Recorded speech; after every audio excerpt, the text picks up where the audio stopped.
Welcome to Not Milk Never Milk. Subscribe if you're lactose intolerant. In this video, I will explain how to start an Acura MDX with a key. First, ensure your vehicle is in park or neutral. Insert the key completely into the ignition switch. Then, firmly press the brake pedal. This sequence ensures the car is ready to safely start. Following these initial steps correctly is crucial for a smooth ignition process. Let's get your MDX running. Once the key is fully inserted and your foot is on the brake, turn the key to the Roman II or on position. Observe the dashboard. Various indicator lights should illuminate briefly. This confirms the vehicle's electrical systems are active.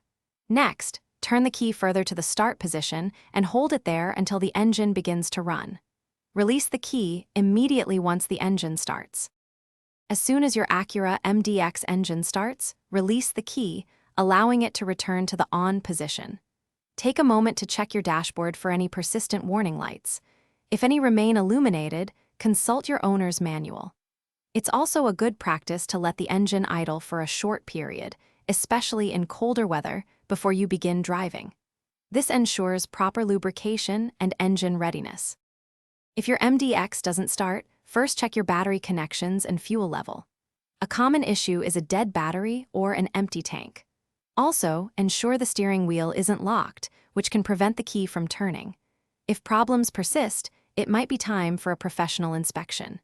Remember to check the description for a link to the Owala water bottle and other great deals. Keeping your vehicle well-maintained ensures reliable starts every time. Thanks for watching. If this was helpful, leave a like and consider subscribing. See you next time.